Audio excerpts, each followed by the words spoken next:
And so God arranged it that within a very short period of time, just a few months, through many trials and circumstances, which you write about in the book, which we don't have to repeat,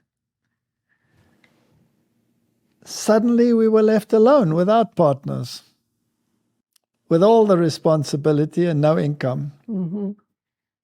The economy took a dive because of sanctions. South Africa was the pariah of the world. Yeah. Inflation skyrocketed. Interest rates at the bank rose from a few percent to 35 and 36%. Yeah. Per year. Nobody could afford to have a loan at the bank. And so basically we went bankrupt. No job, no income, no support, nothing. And we tried to sell the farm and nobody was willing to pay at those interest rates. No, nobody was willing to buy, so the value dropped dramatically. And so we couldn't sell it and we couldn't keep it. And no job. And there was nobody to pray to God for us because they were gone. Yeah. And so we had to pray to God ourselves. Actually, we were quite silly, right? Well, we learned from our background. We didn't know exactly, because we were baptized, and then straight after we were baptized, we went onto that farm. So we didn't really have an experience of how you worship and how you trust God. So, no idea whatsoever. No, so didn't know anything about spirit of prophecy. Nothing. Why had nobody told us anything? Nobody told us anything. I knew what Daniel said. I knew what the book of Revelation said. I knew that Jesus was the Messiah. Yeah. But no experience with God. No experience with God, never having walked with God. This farm was there to teach us that experience with God so that we could learn that we have to trust only Him. We cannot trust everybody or anything. And when everything went topsy-turvy, rather a sad story how it all turned out, we used to get phone calls from people telling us that we were on the wrong path. And I remember that ex-colleague of mine phoning me and saying the most horrendous things against the spirit of prophecy. And he mentioned the name Ellen G. White. And I'd never heard about that. And remember there was a colporteur, one who deals in books, who used to come past our farm occasionally, and he would leave us books. Remember him? Yes. He was a sweet man, eh? Yeah, he reminds me of Francois du Plessis. Same stature, same kind of person. And he used to leave books, and when this person reviled these writings, I remembered maybe there are some of those writings there, and that prompted me to start reading, and it prompted you to start reading. And you grabbed a book, and what book was that? The first one I got was Counsels on Diets and Foods. And the first one I got was Desire of Ages. Yes. And I read through the Desire of Ages, and you read through Counsels on Diets of Food, and my life turned into a misery overnight. Well, I remember I tried to cook without eggs, without milk. The meat was not even the worst part of it, but without the eggs and the milk and the cheese, I struggled. And then at one stage you said, look, I can't eat this anymore. From now on, we're just having bread and we're having fruit and nuts, and until you have mastered the skill of cooking properly without those things. And that's what we did for a whole year. We had fruit and grains and bread and but some vegetables, but mainly we did fruit and nuts. And we felt better than we ever felt before. We were very healthy then. Yes. And then after I'd gone through some practicing, we started to cook again. Yes. And, yeah. Because you have to retrain your palate. Yes. But in any case, we were totally devastated, totally bankrupt, and now we had to talk to God. I'd read Desire of Ages.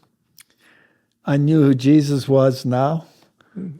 And I compared it always with the Bible. Basically, we were on a quest by ourselves.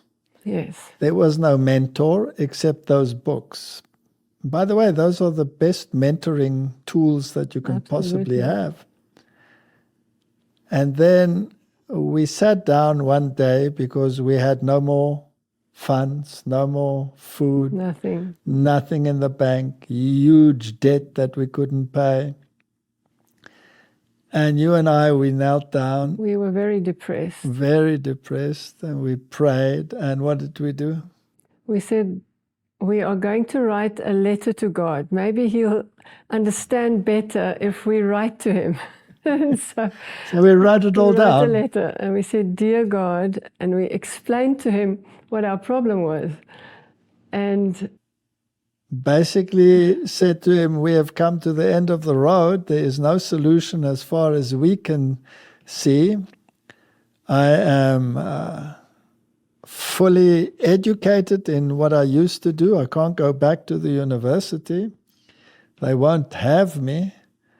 And so how are we going to survive? What are we going to do? And we wrote that letter and signed it. You signed it and I signed it. Yeah, and we put it in an envelope and we left it on the table. And then we went to bed. Yes. And the next morning, we get a phone call. You got a phone call. And it was the professor from a university. And he said to me, are you still available to teach? And I couldn't believe my ears. And I said, yes, why? And he said, because we have someone who has gone on leave for a year, a sabbatical year, and we need to replace that person. So would you be willing to do that? And I said, yes, but you've probably heard about my changed views about evolution. And he said, I only want you to teach physiology. I don't care what you believe. Would you help us for a year? And I said, yes. And then he said something that dampened my spirit again. He said, we have to get it through the various committees, and the rector has it to approve it. And I'll contact you again when that is done. It'll take a few weeks.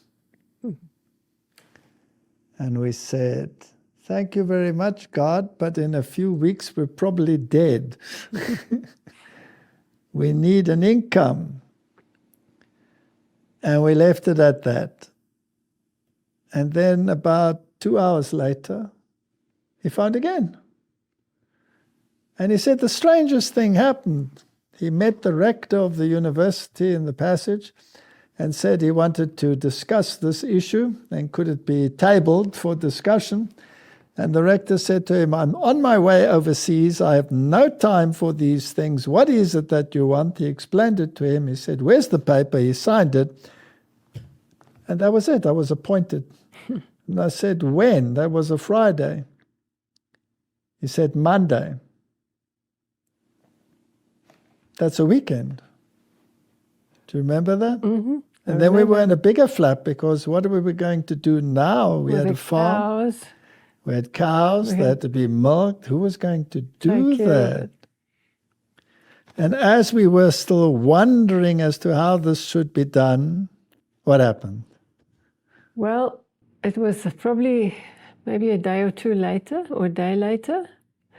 A young couple from Zimbabwe knocked at the door, and they were suddenly standing there, and they said, we know that we haven't announced that we're coming, but we really, really need a place to stay. We've been working on a farm there, and we weren't able to keep the Sabbath anymore. And the man threw us out, the owner of the farm. And can we come and farm for you? Can we come and help you? And we said, thank you, Lord, for answering the prayer. So they took over, and I had instantly a job, which created more of a problem. We had to move. Because now we had to move, we had to find a place. Well, all of that fell into place. I think you probably say something about that. So back I was in the university in a temporary relief position. And that was only for a year. And as that year came to an end, I was wondering, what are we going to do now? And then before that time of replacement was over, they called me from another university. And the same thing happened. I replaced someone. And when that time came to an end, that was a very interesting time, because I gave many lectures on creation, evolution, and topics at that university, and caused total turmoil. And then that came to an end, and I was wondering what we were going to do next.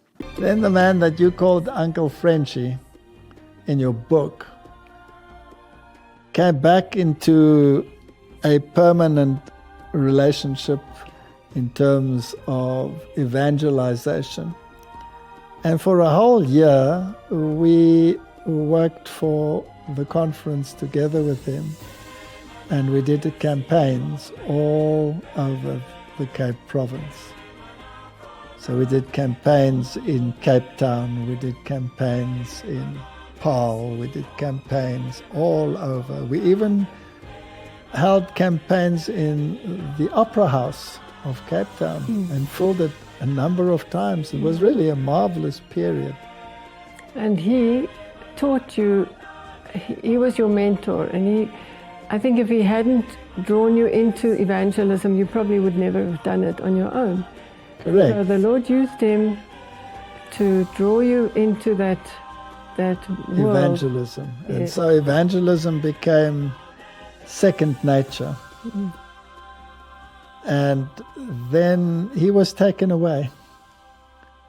He was taken to another district, far away. And again, we were alone. And I started my own campaigns with my own lectures. But then that year, that was only for 1 year, came to an end. And now there was a problem. Where was I going to find work? What was I going to do? And as that came to an end, I got another phone call, again, from the first university. Wouldn't I please apply for a job that they were advertising? And the professor phoned me and said to me, "It's yours. Just send in an application."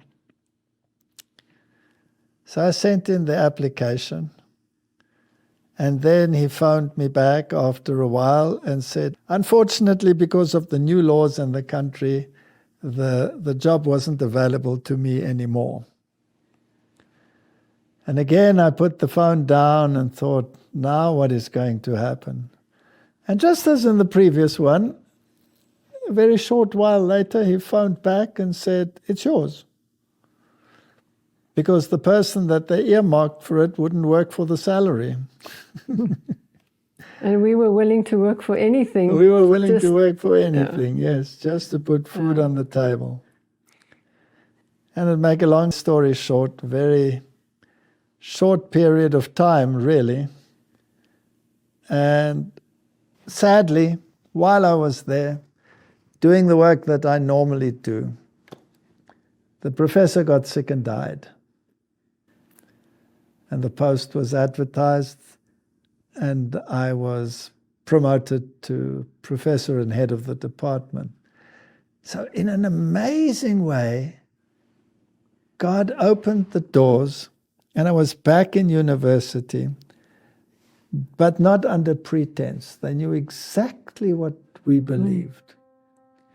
And God miraculously kept us in that position for 15 years, taking care of all our needs. It's amazing, huh? God And is the good. miracles that happened, and how we eventually got out of debt, and all of those stories.